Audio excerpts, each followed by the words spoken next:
Shalom, Bapak Ibu terkasih di dalam Tuhan.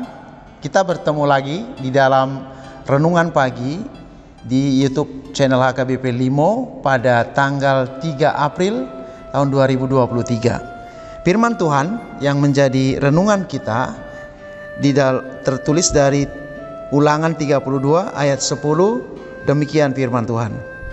Didapatinya dia di suatu negeri di padang gurun, di tengah-tengah ketandusan dan auman padang belantara.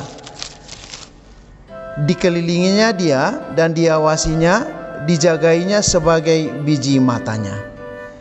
Bapak Ibu terkasih, ada pepatah mengatakan pengalaman adalah guru yang terbaik. Dalam firman Tuhan ini adalah di mana nyanyian Musa terdapat tentang bagaimana pengalaman bangsa Israel ketika keluar dari tanah Mesir yang selama 40 tahun lamanya yang dipimpin oleh seorang Nabi Musa. Musa pada ketika ini dalam firman Tuhan dia sudah berumur 120 tahun. Tentu dia sudah sangat renta dan sangat tua. Dan dia sudah mempersiapkan sebagai penggantinya adalah Yosua. Yosua adalah seorang yang taat akan kebenaran dan firman Tuhan.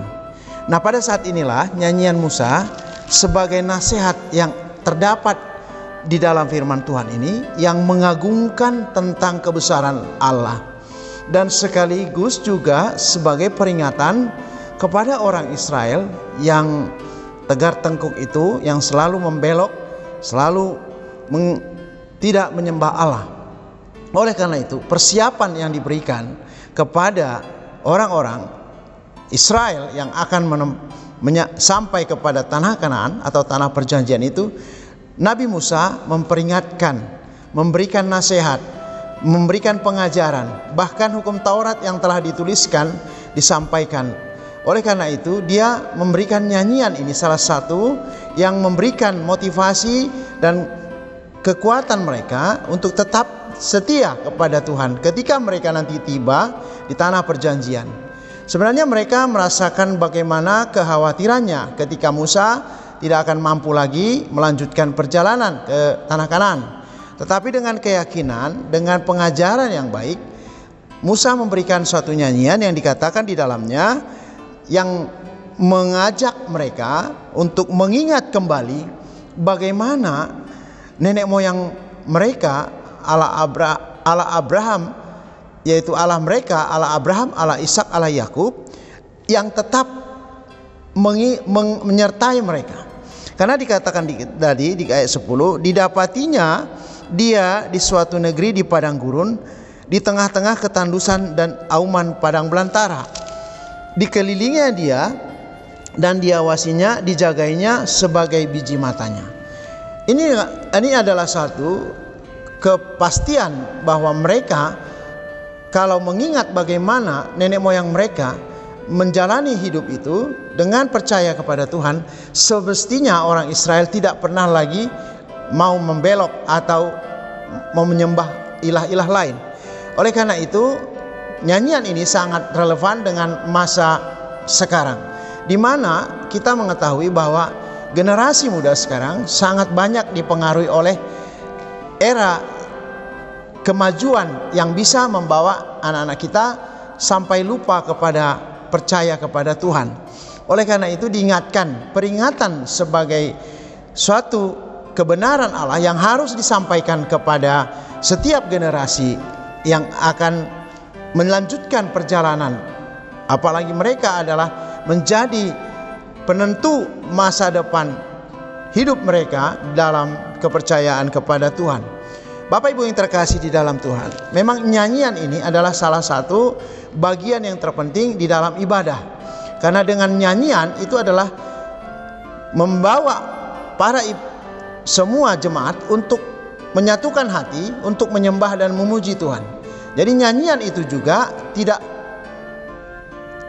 lebih besar khotbah daripada nyanyian. Bahkan nyanyian itu sangat dipentingkan. Bapak Ibu yang terkasih di dalam Tuhan, pada firman Tuhan ini kita diingatkan supaya kebenaran tentang Allah itu, di mana kasih setia Tuhan itu tidak akan pernah surut kepada orang yang percaya. Walaupun sebenarnya manusia selalu meninggalkan atau bahkan tidak memperdulikan bagaimana penjagaan atau pengawasan Tuhan terhadap dirinya. Karena dikatakan tadi, dikelilinginya dia dan diawasinya dan dijagainya dengan biji matanya.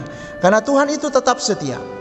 Pertanyaannya sekarang, Bapak Ibu yang terkasih dan para remaja dan naposobulung, bagaimana kesetiaan kita seperti kesetiaan yang Tuhan berikan kepada kita?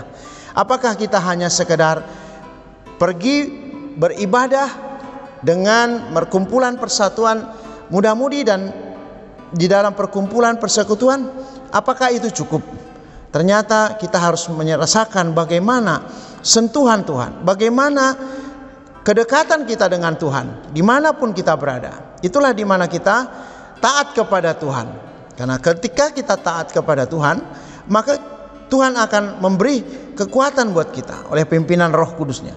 Bapak Ibu terkasih di dalam Tuhan, firman ini sangat membawa kita kepada kepastian hidup kita, menjalani hidup kita sehari-hari. Dari mulai pagi hingga sore nanti, kita hanya bisa mengandalkan Tuhan.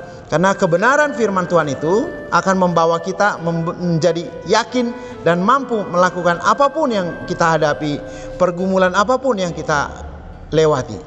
Oleh karena itu, tetaplah setia dan taat kepada Tuhan. Seperti halnya yang telah disampaikan lewat nyanyian Musa tadi, bahwa kebenaran Tuhan itu selalu akan membawa kita percaya kepada Tuhan, akan memberikan kita keyakinan. Tidak ada lagi hambatan. Bahkan kalau kita mengalami hambatan, Tuhan akan memberikan jalan keluar. Karena itu keyakinan kita lewat iman percaya kita membentuk kita menjadi orang yang percaya diri, dan karakter kita menjadi orang yang taat kepada Tuhan. Kiranya Tuhan memberkati kita hingga sore nanti. Tuhan memberkati. Amin. Kita berdoa. Bapa Sorga, kami bersyukur kepadamu di pagi hari ini kami telah dibangunkan oleh kemurahan-Mu, kasih setiamu, membawa kami untuk memulai aktivitas kami pada pagi hari ini. Bapa yang kami sembah dalam Yesus Kristus, Tuhan kami, berilah kami kekuatan supaya hidup kami tetap taat dan setia mengikuti jalan-Mu. Dan berkatilah kami setiap pekerjaan kami, dalam waktu usaha kami, dan anak-anak kami khususnya juga yang sedang belajar. Tuhan berikan di dalam ketaatan mereka untuk mengikuti nasihat dan perintah orang tuanya, khususnya lagi akan takut akan Tuhan. Biarlah setiap hidup kami akan tetap percaya atas kebenaran firman Tuhan, sehingga kami mampu menguasai diri kami. Bapa yang baik, pada pagi hari ini kami juga berdoa buat semua keluarga yang mendengarkan pada pagi hari ini. Tuhan berkati mereka, biarlah tetap mereka tenang dalam keadaan apapun perjalanan pergumulan hidup mereka. Tuhan akan memberikan kuat kuasa-Mu. Berkati juga saudara-saudara kami, mungkin ada yang sedang bergumul oleh karena kesulitan-kesulitan hidup ini. Tuhan berkati baik juga anak-anak kami yang sedang belajar, yang sedang mencari pekerjaan, dan banyak lagi yang mereka harapkan. Tuhan tunjukkanlah jalan. Bapak yang baik, kami juga berdoa buat semua jemaat Tuhan dimanapun, tetap kami setia, taat mengikuti dan belajar akan kebenaran firman Tuhan. Kami sembah puji Engkau Tuhan, dalam nama anak-Mu Yesus Kristus kami berdoa. Amin. Shalom. Selamat beraktivitas. Tuhan memberkati.